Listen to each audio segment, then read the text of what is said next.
So Matt, how's it going, man? Going good, dude. Dude, awesome. I appreciate you coming on. Basically here to talk about, kind of your journey coming from Jehovah's Witness. You talked before, some crazy things I've learned from you. So, let's go. So, but, where do you even want to start? Man, there's lots of places you can start. My family was in that religion for, some people call it religion, some call it a sect, some people even call it a cult. But, Right. to I've me, growing definitely up, heard of it as a cult. yeah, they think of themselves as a sect, actually. So a cult is usually defined as somebody that follows an organization that's led by one guy. Right.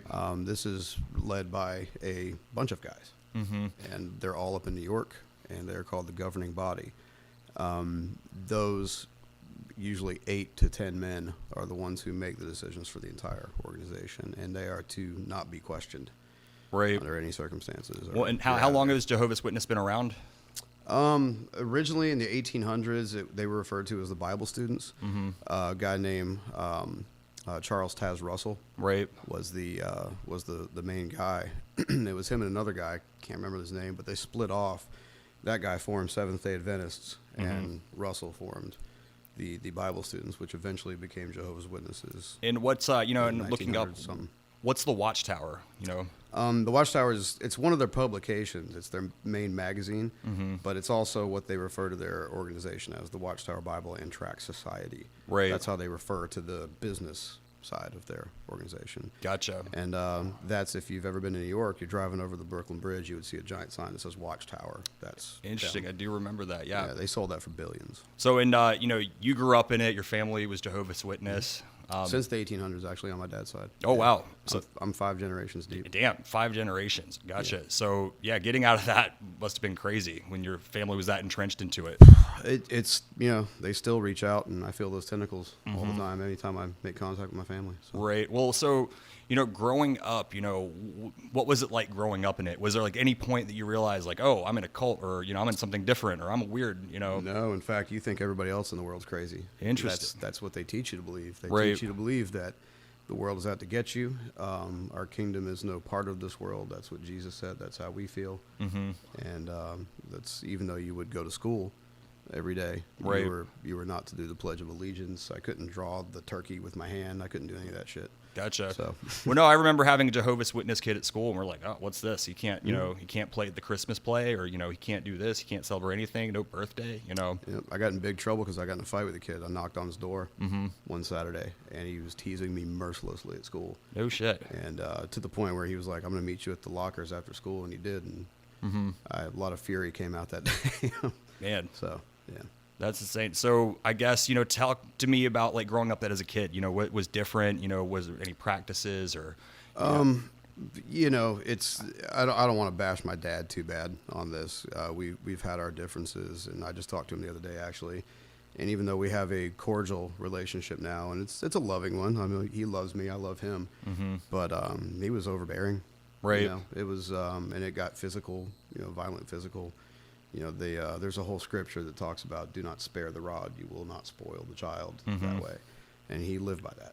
Right. So I got beat a lot. Well, so talk to me about the rules, like, within Jehovah's Witness, that you had to grow up with, like that just kind of now, like seem outlandish. Okay. Or... Well, first off, kids get baptized pretty young, and once you're baptized, you can be disfellowshipped. If you're never baptized, they can't really kick you out because you haven't declared, I'm one of these people. Right.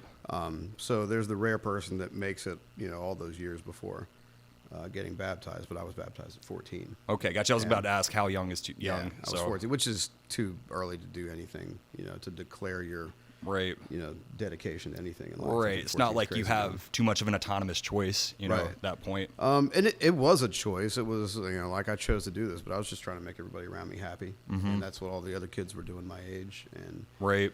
There's a lot of Me Too syndrome in that whole. What was it like socially, and like I guess growing up in high school?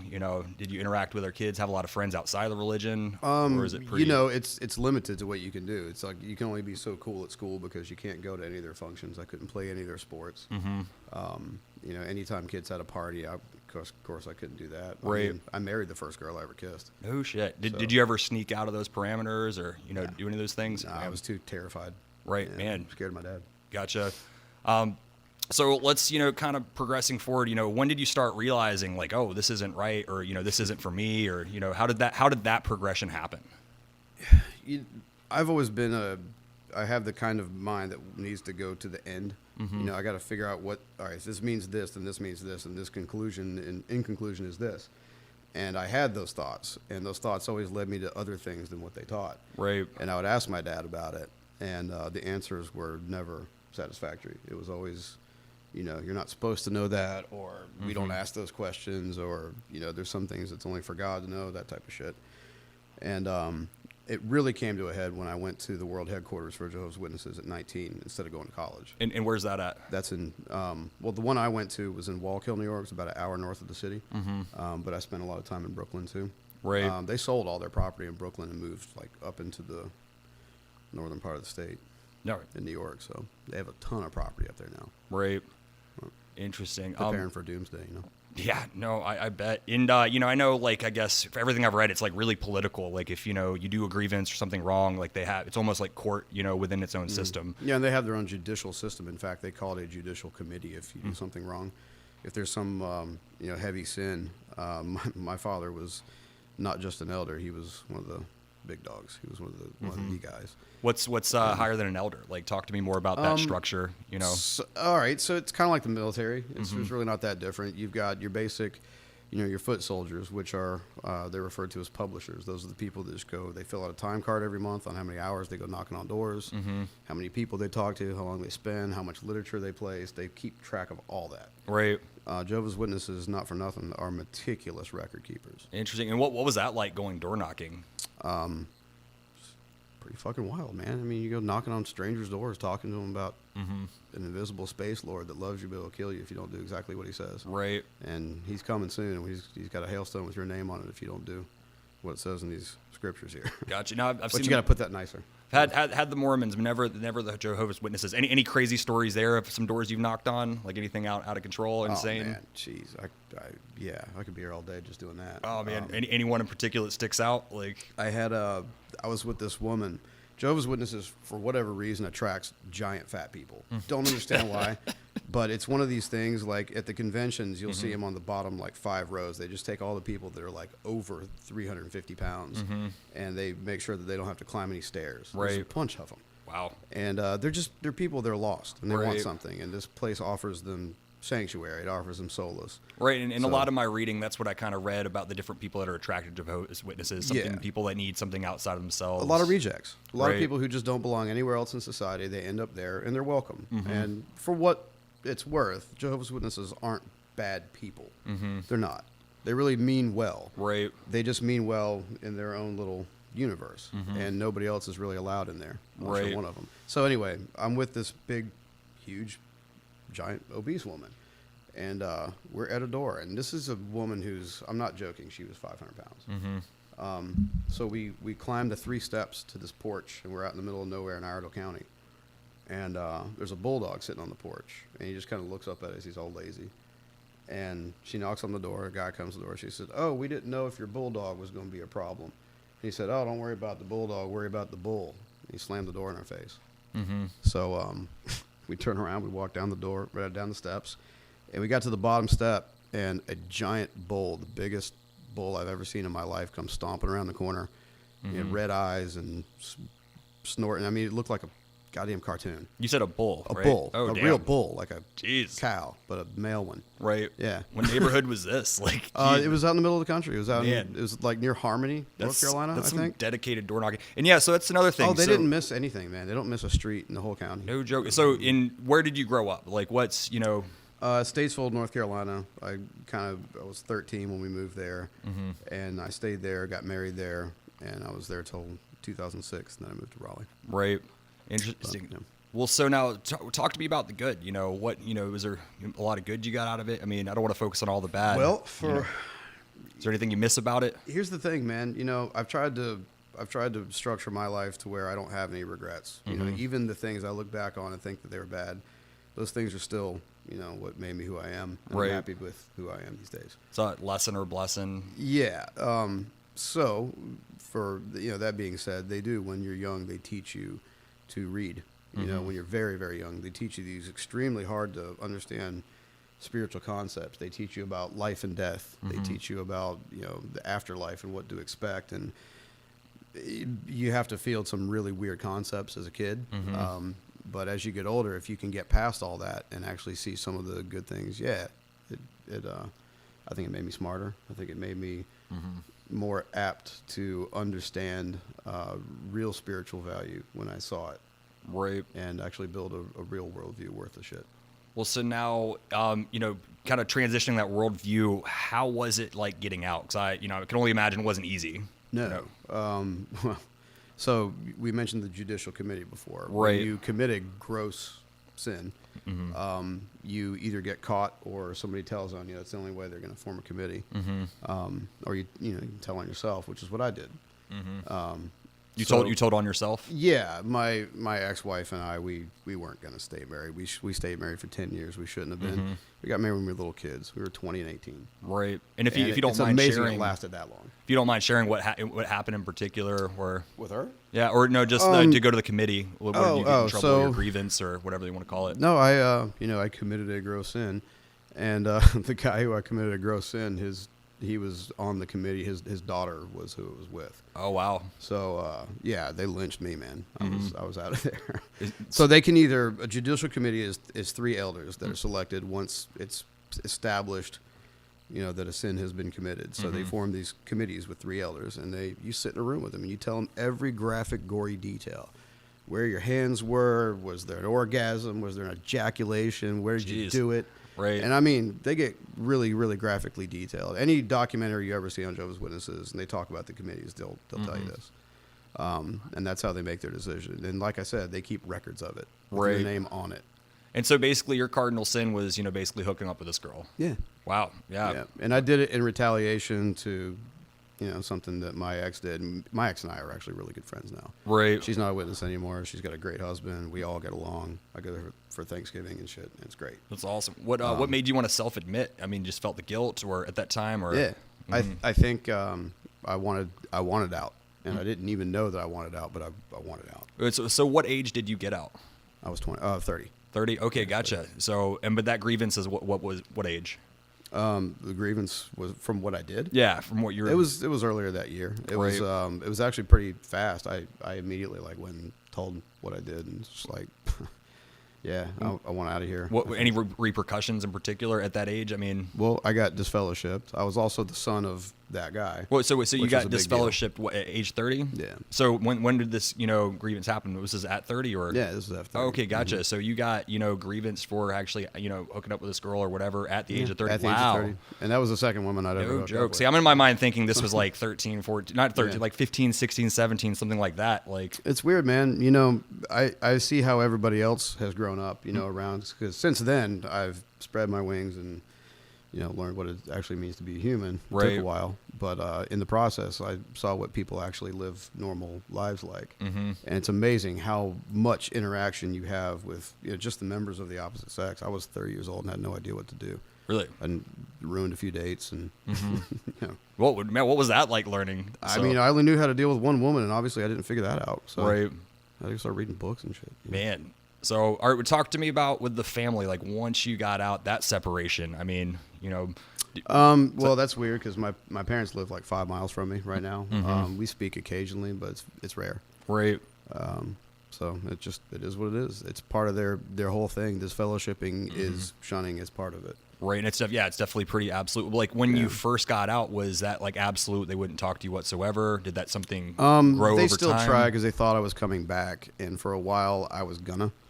And what set me off was one day I walked into one of their Kingdom Halls. It's like what they call their church. Right. I walked into the Kingdom Hall, and the guy kind of like he wasn't like abusive, but the way he was talking to me, he was talking down to me, and I'm just like, man, you know what? Fuck these guys. Fuck this whole thing. Fuck this. Fuck that. Right. And I think that was the straw that broke the camel's back. Gotcha. And I just wasn't coming back after that. Well, and so I know it might be just television or whatever, but some of the documentaries I saw talked a lot about abuse, a lot about cover up. Anything you could speak to that if you want to. Yeah, that's a really weird subject because to them they don't feel like they're doing anything wrong, and I kind of understand where they're coming from because I grew up one of those people. And the only reason I understand it, I'm not saying I agree with it. The reason I understand it is because I know the programming they go through. Right. You know, they have meetings 5 days a week, and they are wow. they are brain programmed Right. to think this way. They can't think another way. If they do, if they question it, if they say anything that goes against what that governing body says, then they are kicked out. They're disfellowship. So, They're like, are we considered talking like apostates. you're meeting 5 times a week for an hour or what? Like, Yeah, I think it's like a grand total of 5-6 hours a week. Yeah, Sundays, Thursdays, Mondays. Right. You know, they meet before they go knocking on the doors and all that too. more than those other pesky branches, just 1 hour a week. I don't like, know that they're doing that now. I think most of it's Zoom calls now because of COVID. Oh, wow. They've changed a lot. In the organization. Well, so one thing I read I just thought was interesting and random is the thing behind blood transfusions. What's that all about? There's a couple of scriptures that talk about the sanctity of blood and how Jehovah God views it as sacred, and it's not to be ingested. It's not to be, if it's spilt on the ground, it's to be left there. Right. It's blood that's outside of the body. It can never go back in. It's not holy anymore. It's not clean. And for whatever reason, they take that super, super literally. They will allow blood plasma, if I'm not mistaken. Right. But blood transfusions are right out. They'll let a kid die of leukemia right in front of them. Jeez. And it'd be okay with it. I've seen, they call them, what do they call them? The committees. Le Mans Committee, I think it's something like that. And basically they send 2 brothers, they send 2 elders to the hospital and make sure that, you have enough guilt to not let your kid get a blood transfusion if they're dying of a disease. And it's pretty heavy. Right. It's like we could just do this thing, but yeah, when no. my first son was conceived, and we went to go get an ultrasound, and it turned out she had a dermoidic cyst that was like 6 pounds, and it was on her left ovary, and it was pressing up against the womb. So we had to get a C-section basically to pull that thing out so that the baby could gestate in the right spot. Right. So when all that went down, they sent a couple of those guys out there, and they were there to make sure that there was no blood transfusion. I just remember them kind of lurking around, and I was one of them then, and I didn't think too much of it, but then it felt evil and felt weird and Right. felt strange, and I just Yeah, that's pretty thinking dark. back on it now. It's like if it came down to it, and they were like, she's dying, he's dying on the table, I'd transfuse him, give him blood right now. Right. I don't care about none of the other shit. Save them. Gotcha. Well, so as far as Christianity, though, now kind of being out of it, where does that fit into your beliefs? Or, have you adopted Christianity? new beliefs or? Man, I think Christ Jesus as a guy, as an example, as a character in a book or a real person that may or may not have existed, I think that dude is actually pretty cool.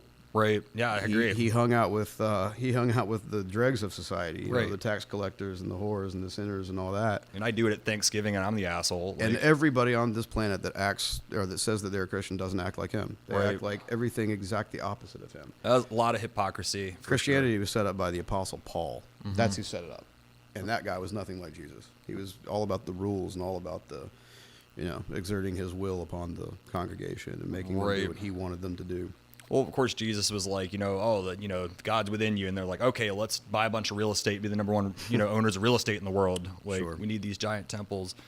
Do you still keep in touch with anyone from Jehovah's Witness at all, or what is that even possible? Or Well, not that's in it now, but for example, I was just in Dallas, Texas last weekend, and I was just there for a football game. And I ran into a guy that I was at the world headquarters with. He was my roommate Right. when I was there back in '95. And there was another friend that I grew up with since I was like 13, 14 years old. And we had a blast. Right. Drank and did a bunch of fun. well, Had a lot of fun in Dallas. And those guys used to be witnesses. In fact, Josh, the guy that was my roommate, he was big time into it. His whole family was. And Right. his brother got out. He got out. His parents don't talk to him either. Man, well, like with the people that come out, like, are people like leaving it like crazy, or are people coming in swarms? They're or, like, saying not, but I mean, I'm getting weird Facebook messages like once every 2 weeks at least from somebody I used to know that's like, "Hey man, I just got out. What do I do?" right? Oh wow, yeah. It's like that because they raise you in a bubble. You don't know anything when you get out.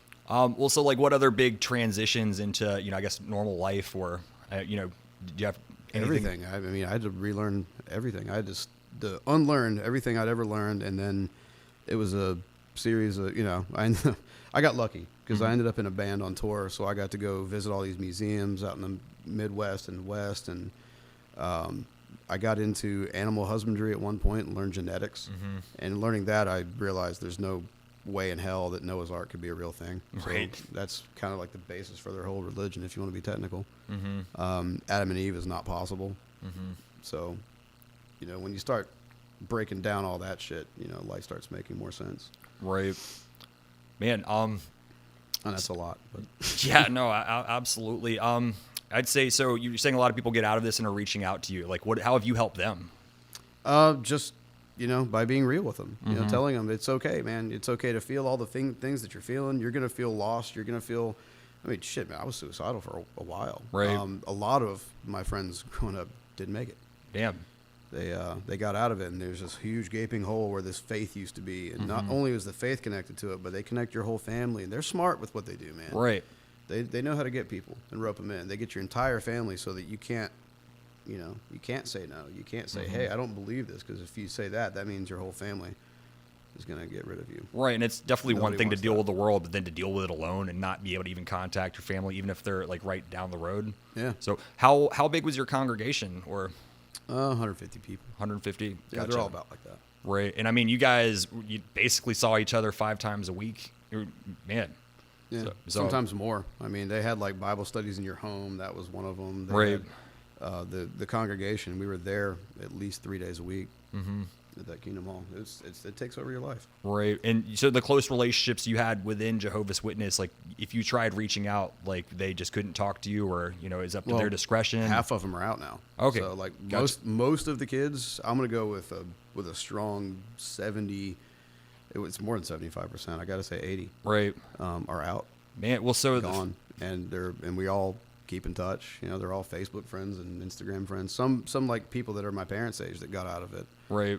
They got in touch with me. Is there like an average age you think that people are getting out or getting wiser to getting out? Well, now it's like kids are just getting out early. Right. There's just too much information out there, man. Yeah, I think with the internet, it's harder to kind of segment that off. The baby boomer generation is not getting their way like they used to. Right.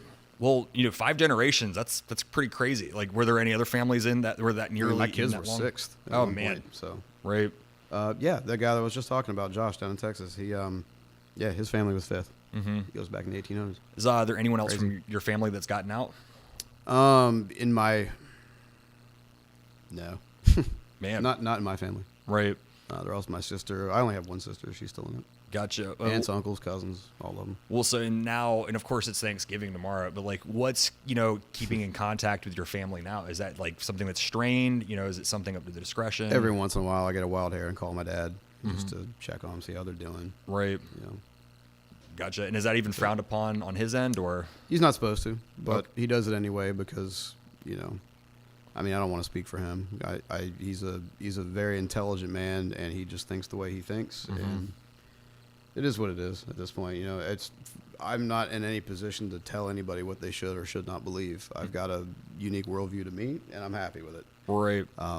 Whatever they want to believe, man. Even if I convince them otherwise now, at this point, like their whole lives are wrapped up in it. All their friends are in it. All the family. They're in their 70s, man. Right. So I held no grudges anymore. A lot of people are really angry about it all. I used what I got from it and moved on. That was it. Gotcha. And it might be a pretty broad question for, other people out there. How would you say Jehovah's Witness differs from majority of Christianity? Are there any particular things, just outside of a very strict? You said it, particular things. Yeah, they're particular about some real certain stuff, and you don't step outside those lines. Their religion is very much whitewashed. It's very, on the surface, they want everything to be perfect and clean and not put any reproach upon Jehovah's name. That's a big thing with them.